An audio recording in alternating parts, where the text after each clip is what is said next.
ನೋಡಿ, ಒಂದ್ ಕಡೆ ಬೆಂಗಳೂರಿನಲ್ಲಿ ಈ ಕಾಲರ ಅಟ್ಯಾಕ್ ಜಾಸ್ತಿ ಆಗ್ತಾನೆ ಇದೆ. ಅದ್ರ ಜೊತೆಗೆ ಜನರು ಎಷ್ಟು ಇದ್ರ ಬಗ್ಗೆ ಕಾಳಜಿಯನ್ನು ವಹಿಸ್ಕೊಳ್ತಾ ಇದ್ದಾರೆ.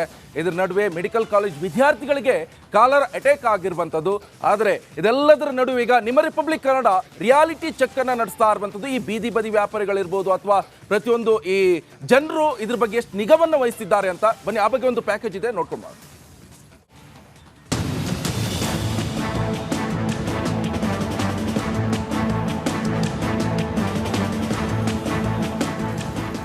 ರಸ್ತೆಯಲ್ಲಿ ವಾಹನಗಳ ಭರಾಟೆ, ಕಾರು ಬೈಕ್ಗಳ ಟೈರ್ನಿಂದ ಬುಸ್ ಅಂತ ಎದ್ದು ಬರ್ತಿರೋ ಧೂಳು, ವಾಹನಗಳ ಹೊಗೆ, ಧೂಳಿನ ಬಗ್ಗೆ ಪರಿವೇ ಇಲ್ಲದೆ ಬಿಸಿ ಬಿಸಿ ಬೋಂಡ ಬಜ್ಜಿ ಕರೀತಿರೋ ವ್ಯಾಪಾರಿಗಳು.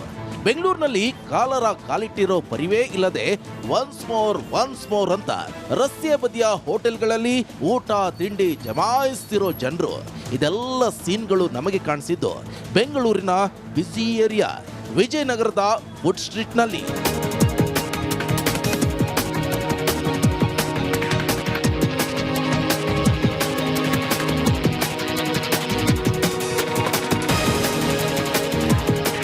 ಎಸ್, ಬೆಂಗಳೂರಿನಲ್ಲಿ ಅದಾಗಲೇ ಕಾಲರ ಒಕ್ಕರಿಸಿದೆ. ಮೆಡಿಕಲ್ ಕಾಲೇಜಿನ ವಿದ್ಯಾರ್ಥಿಗಳು ಹಾಸಿಗೆ ಹಿಡಿದಿದ್ದಾರೆ. ಬಿಬಿಎಂಪಿಎ ಹೋಟೆಲ್ ಮತ್ತು ಕೆಫೆಯಲ್ಲಿ ಗ್ರಾಹಕರಿಗೆ ಬಿಸಿ ನೀರು ನೀಡಿ ಅಂತ ಹೇಳಿದೆ.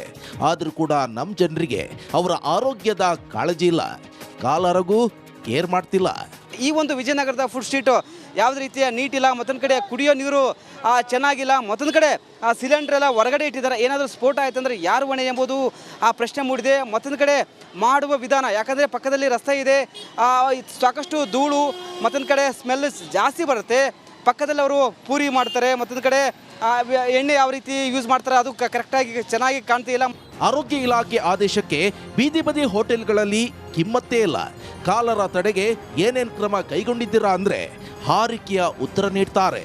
ನಾವೆಲ್ಲ ಇಲ್ಲಿ ಎಲ್ಲ ಫುಲ್ ಸೇಫ್ಟಿಯಾಗಿ ಮಾಡ್ತೀವಿ. ಇಲ್ಲಿ ಯಾವುದೋ ಕಲರು ಕೆಮಿಕಲ್ಲು ಎಲ್ಲ ಯೂಸ್ ಮಾಡಲ್ಲ.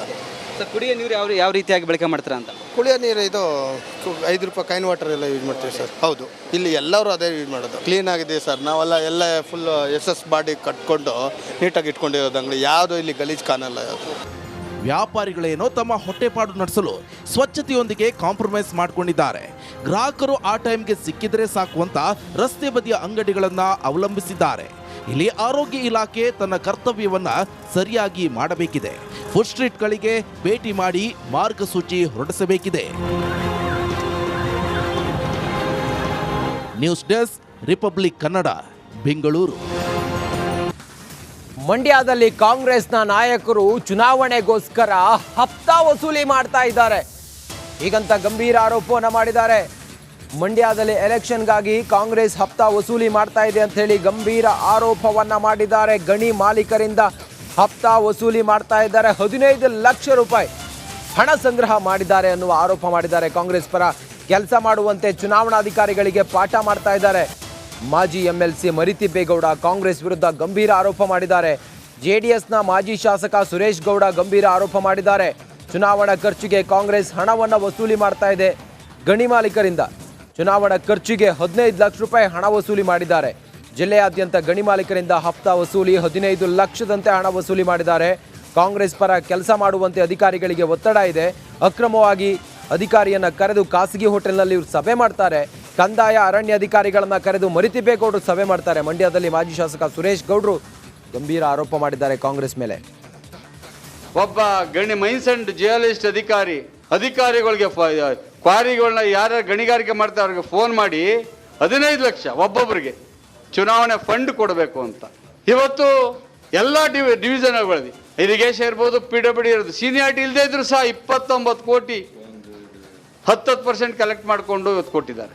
ಒಬ್ಬ ಗಣಿ ಮೈನ್ಸ್ ಅಂಡ್ ಜಿಯಾಲಜಿಸ್ಟ್ ಅಧಿಕಾರಿಗಳಿಗೆ ಕ್ವಾರಿಗಳನ್ನ ಯಾರು ಗಣಿಗಾರಿಕೆ ಮಾಡ್ತಾರೆ ಅವ್ರಿಗೆ ಫೋನ್ ಮಾಡಿ 15 ಲಕ್ಷ ಒಬ್ಬೊಬ್ಬರಿಗೆ ಚುನಾವಣೆ ಫಂಡ್ ಕೊಡಬೇಕು ಅಂತ. ಇವತ್ತು ಎಲ್ಲ ಡಿವಿಷನ್ಗಳಲ್ಲಿ ಇರಿಗೇಷನ್ ಇರ್ಬೋದು, PWD ಇರ್ಬೋದು, ಸೀನಿಯಾರಿಟಿ ಇಲ್ಲದೆ ಇದ್ರು ಸಹ 29 ಕೋಟಿ 10% ಕಲೆಕ್ಟ್ ಮಾಡಿಕೊಂಡು ಇವತ್ತು ಕೊಟ್ಟಿದ್ದಾರೆ. ಒಬ್ಬ ಗಣಿ ಮೈನ್ಸ್ ಅಂಡ್ ಜಿಯಾಲಜಿಸ್ಟ್ ಅಧಿಕಾರಿಗಳಿಗೆ ಕ್ವಾರಿಗಳನ್ನ ಯಾರು ಗಣಿಗಾರಿಕೆ ಮಾಡ್ತಾರೆ ಅವ್ರಿಗೆ ಫೋನ್ ಮಾಡಿ 15 ಲಕ್ಷ ಒಬ್ಬೊಬ್ಬರಿಗೆ ಚುನಾವಣೆ ಫಂಡ್ ಕೊಡಬೇಕು ಅಂತ.